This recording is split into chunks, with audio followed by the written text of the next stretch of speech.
Hello. नमस्कार sir. नमस्कार. कलवले ज्ञानेश्वर बोलतोय सर मी. बर. हा ते डॉक्युमेंट मी इथं हाळीमध्ये आहे सर. बर. कुठे ठेवले होते डॉक्युमेंट? अहो सकाळी मी नांदेडला निघालो होतो आणि ती शिरोळमध्येच कुठंतरी पडले, माझ्या काय लक्षात आलं नाही. मला काय मासे चावली होती खांद्याला. ते ते काढण्याच्या नादामध्ये ते डॉक्युमेंट कुठं पडले ते लक्षातच आलं नाही माझ्या, आणि तसंच निघून पुढे गेलो मी अहमदपूरला. बर. आणि तिथून परत आलो, 2 वेळेस हुडकलो इकडं तिकडं सगळ्या रोडनी.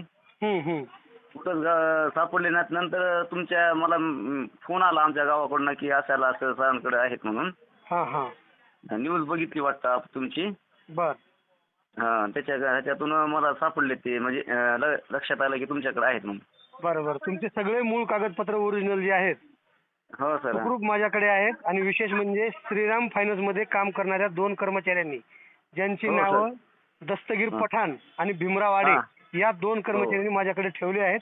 तुम्हाला वेळ मिळेल तेव्हा तुम्ही या आणि माझ्याकडून घेऊन जावा. सर कुठं भेटताल आपण? अहमदपूरला. अहमदपूर मध्ये का? हो. बरं येतो सर मी 2-3 पर्यंत येतो सर. या निवांत आहे. तुम्हाला जेव्हा वेळ मिळेल तेव्हा या. हो सर, आज माझं लय महत्वाचं काम होतं, जायचं होतं नांदेडला. ठीक आहे. Thank you sir. Thank you. Okay, welcome. या. हो. तर मित्रांनो, यापूर्वीची बातमी आपण बघितली असेल की पानगाव येथील रहिवासी असलेले ज्ञानेश्वर त्र्यंबक कलवले या तरुणाचे डॉक्युमेंट्स, ओरिजिनल डॉक्युमेंट हरवले होते आणि ते सापडले होते श्रीराम फायनान्सच्या 2 कर्मचाऱ्यांना. सहज ते जात असताना त्यांना पिशवी दिसत होती आणि त्या पिशवीमध्ये डॉक्युमेंट्स होते. त्यांनी बघितल्यानंतर ते नेमके कोणाचे आहेत त्यांच्या लक्षात आलं की हे पानगावचे रहिवासी आहेत. या रहिवाशाचे हे ओरिजिनल डॉक्युमेंट आहेत. आणि त्यांनीही कसल्याही प्रकारचा विलंब न लावता लगेच शिरूर ताजबंद येथून अहमदपूरमध्ये आले आणि मला भेटल्यानंतर त्यांनी सांगितले की असे आम्हाला डॉक्युमेंट भेटलेले आहेत आणि ते मला दिले होते. ते मी सुरक्षित माझ्याजवळ ठेवले होते आणि फेसबुक आणि यूट्यूबच्या माध्यमातून आवाज बहुजनांचा न्यूजच्या माध्यमातून आपण व्हिडिओ तो प्रदर्शित केला होता. आणि तशीच पिशवी माझ्या हातात आहे आणि हेच तरुण माझ्यासोबत आहेत. यांचंच नाव ज्ञानेश्वर त्र्यंबक कलवले. गाव कोणतं तुमचं? पानगाव सर.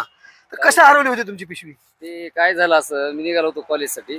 डॉक्युमेंट हे करायचे होते, सबमिट करायचे होते कॉलेजमध्ये. बर. विद्यापीठामध्ये.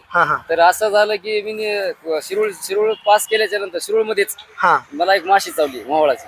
त्या माशीला हे काढण्याच्या नादामध्ये ते अडकवलेल्या डॉक्युमेंटची पिशवी खाली पडली आणि माझ्या लक्षातच आलं नाही. ते कुठं पडली की ते लक्षात आलं? पुढे निघून आलो मी अहमदपूरला. अहमदपूरून परत पाठीमागे गेलो. बर. ते 2-3 चक्रा झाल्या माझ्या फिरण्यामध्येच. काही हरकत नाही. हे बघा, तुमचे सगळे सविस्तर तपासून घ्या, चेक करा. याच्यामध्ये जेवढे डॉक्युमेंट्स होते तुमच्या बँक पासबुक सहित हे सगळे डॉक्युमेंट जे आहेत. विशेष म्हणजे त्यांचे आभार आपण दोघे जण मानूया. दस्तगीर पठाण आणि भीमराव आडे यांनी हे तुमचे सगळे ओरिजिनल डॉक्युमेंट्स दिलेले आहेत. तुम्हाला जेवढे प्रमाणपत्र देण्यात आले होते, त्याचबरोबर हे कुठलं रेल्वेचं भरतीमध्ये तुम्ही पाहतात, त्याचबरोबर दुसऱ्या कोणत्याचे तुम्हाला प्रमाणपत्र दिले होते, शाळेचे, तहसीलदारांकडून तुम्ही रहिवासी प्रमाणपत्र काढलेलं, हे सगळे तुमचे डॉक्युमेंट तुमच्या हवाली मी करत आहे, तुमच्या सुपूर्द करत आहे. धन्यवाद. आणि त्यांचे मनापासून मी ओके. काय हरकत नाही. विशेष म्हणजे ज्यांना हे डॉक्युमेंट सापडले असे आमचे मित्रच आहेत. ते दस्तगीर पठाण आणि भीमराव आडे सरांचे आभार मानले आहेत. यापुढे असं कुठेही टाकून देऊन जाऊ नका. चांगल्या माणसाच्या हाती लागली म्हणून हे तुम्हाला भेटले, नाहीतर ते फार उपकार झाले. बरोबर सर. Thank you sir. ओके. आवाज बहुजनांचा.